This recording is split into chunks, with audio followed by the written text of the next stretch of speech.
remember feeling so proud to be growing up in the post-feminist era. I was deeply inspired and moved by the so many women that had gone before me that paved a path forward and took a stand for equality and freedom and did everything that they needed to do and took some risks in order to make a difference for women throughout the world and throughout human history. I was deeply impacted and influenced by what the feminist movement had birthed, that at some point in my life, I had promised myself that no matter what, I was going to pay it forward and make a difference for myself, my children, the upcoming generation, and women as a whole. And it was at that time that I realized that freedom and impact were my highest values, which led me down an interesting path in life. From really young, I had left home before I even finished high school.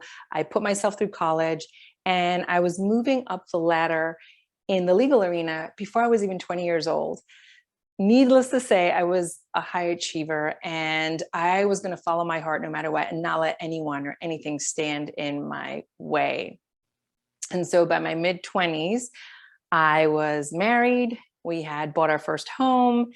We were going on lots of vacations and I started my own business, making a six-figure salary. And I was on my way to becoming a mom with the love of my life. Everything looked great on the outside, according to our friends, our family, our culture, society. We checked off all those boxes. We had all those things. And everybody that would meet my husband and I would never hesitate to tell us how much we inspired them. And all was glamorous on the outside, but it actually didn't really feel that way on the inside. And it wasn't until a certain point in my life where I started to notice that and say, I have all these things. I checked off all the boxes. I did all the things that I was supposed to do. Why am I not feeling fulfilled? Why am I feeling some resentment here? And where is the joy that comes with achievement? And I was actually so far removed from my values of freedom and impact that I even felt resentment. And I even started to feel guilty because I was like, how can I feel all these feelings when I've been blessed with all the blessings and got all the things that I ever asked for? And so I ended up tucking it away and not addressing it. And the more I did that, I realized it wasn't going away and it was costing me what mattered the most, like my health. I was diagnosed with a chronic condition, an autoimmune disease that was affecting my health and causing even more burnout. It had cost me my marriage. My husband and I were bickering so much that divorce looked like the only remedy for us at the time. It had cost me my parenting. My children, now they're older, can articulate with me that they saw something was off and they asked me questions like, Mom, what was going on when we were little? Why were you so irritable? Why were you unhappy? Why were you yelling? And that just breaks my heart so much because I know I was trying my hardest and do my best to be the best mom. Again, trying to fill this quota of best mom award or something. And it was pulling me further away from that as well. And so I came to this place in my life where I had a massive breakdown. Let's call it midlife crisis. Sometimes we refer to it in that way. And I was in a place where I realized everything I had worked so hard to create and achieve and have actually led to something counterproductive, actually led me to this place where I was about to lose everything. It was crumbling down. So something about this path wasn't sustainable if it was leading to this crumbling down of everything I ever worked so hard for. And that led me to get help and support and talk about it more finally. And I met a lot of women, as I talked about it, that said they were going through the same thing and also just did not talk about it. Most of us just didn't even know what to do about it. It was so confusing. It's like, how can you be doing everything so right and it looks successful, but it's actually disguised because it feels like failure. So we were really confused and we realized we all have this relatability. And it was at that point that I started to take a really hard, long, vulnerable, authentic look at my life so I could notice what's going on here. And it led me down questions, and questioning in my line of work is the true path to breakthrough. It's what leads us to change and makes possibility available to us. And so I started to ask some really difficult questions that had me reflect back and wonder, whoa, is there some sort of conditioning or ingrainment? What did I subscribe to here exactly and not even notice it? And one of the questions that was really difficult for me to just sit with for a minute was, what if we only took that first step? The feminist movement was just the beginning to something bigger, and it didn't end there. We haven't evolved from that point. What if it was just that very first step towards something bigger?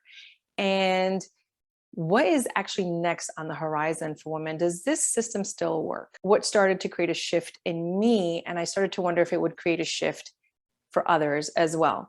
See, because it's not just happening to women on an individual level, it's happening everywhere. Corporations right now are also scratching their head and saying, we have to start from the beginning. We're not sure how to support women in the workplace anymore, especially when we're experiencing real phenomena like the Great Resignation, where millions upon millions of women are off ramping from their careers to take care of their loved ones, elderly and young ones.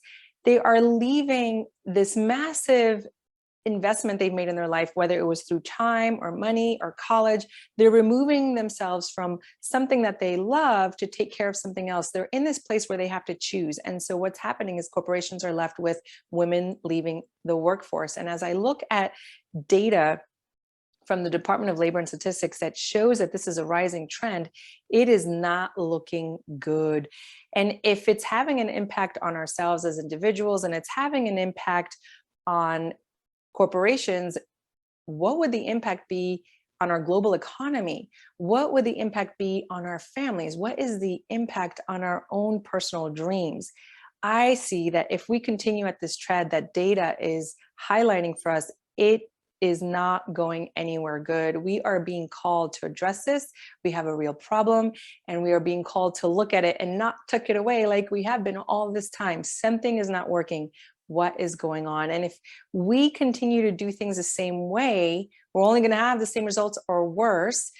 I remember it was Einstein that said, if you continue to do the same thing and expect a different outcome, that is a version of insanity. So where do we go from here? Well, like I said, it's great to ask questions.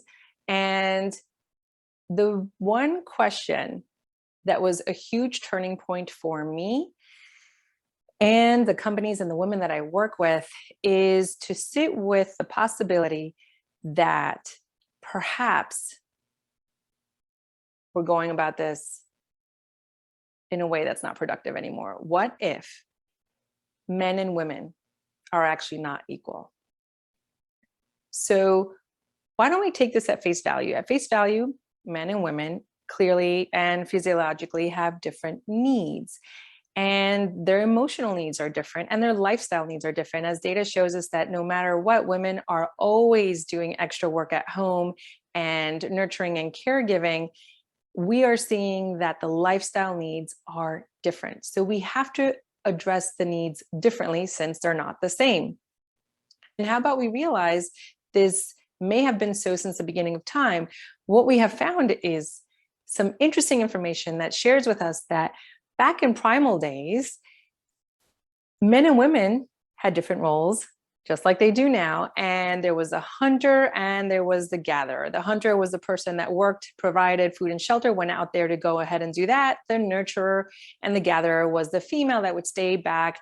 Every time the hunter would leave the tribe, would stay back and nurture and gather food until they returned. Something that we have found that's really interesting, though, is that the females oscillated back and forth between two different roles.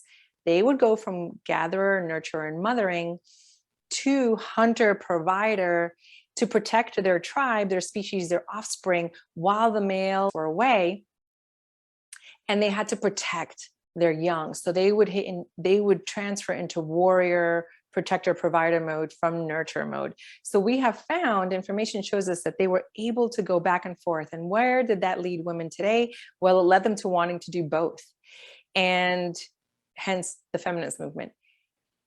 And if they have evolved into this place where they want to do both, and both are satisfying and fulfilling, and they actually need both to feel that completion, how do we support that? And I'm not saying that men don't also support staying home. In fact, they really do. And they did back in primal days too. That's what they did when they weren't out hunting with their tribe. They stayed home and took care and played with the kids and did the nurturing as well. And they still love to do that today, which is why I so appreciate countries like Denmark and Norway that invest infrastructures that support males to stay home with the family unit so that they could nurture that at least for the first year. And I think we can take a lot from those books and bring them into systems here so that we can support our family units and they're not brought to a place where they have to choose between one or the other. We're constantly being faced with this situation where we have to choose between passion and work, purpose and family, nurturing and career. We're constantly being pulled in these two different directions. And if we go with one, we feel unfulfilled because we still want the other one. And if we go and we feed the other one, we still feel unfulfilled because we're still missing the opposite one. So where's that common ground? Let's ask some questions and try a few things out. Here's a couple of ideas that I have tried out there. One of them being something that companies have been doing since the beginning of business success, which is the concept of surveying. Surveying is something that businesses do for growth and success all the time. They gather feedback from their market. They collect data and information from their customers, their clients, in order to improve their services or their product.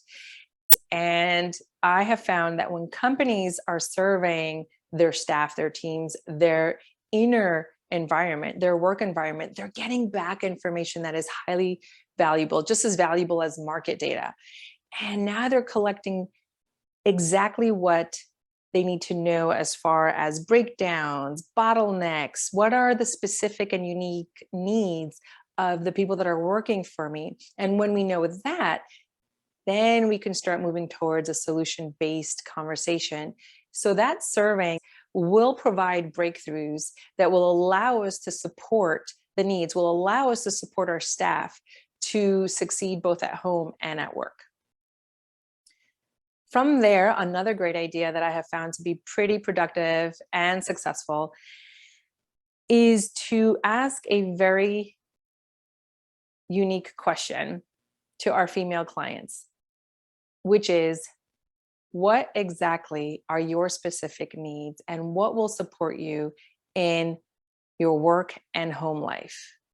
The reason why it's important to ask our female staff members these questions is because as females, we are nurturers and givers, and we like to give, and we don't often, or often as much, stop to think, well, what do I need? If they are invited to sit with this question, what is it that they need to receive to fill their cup and keep giving from there?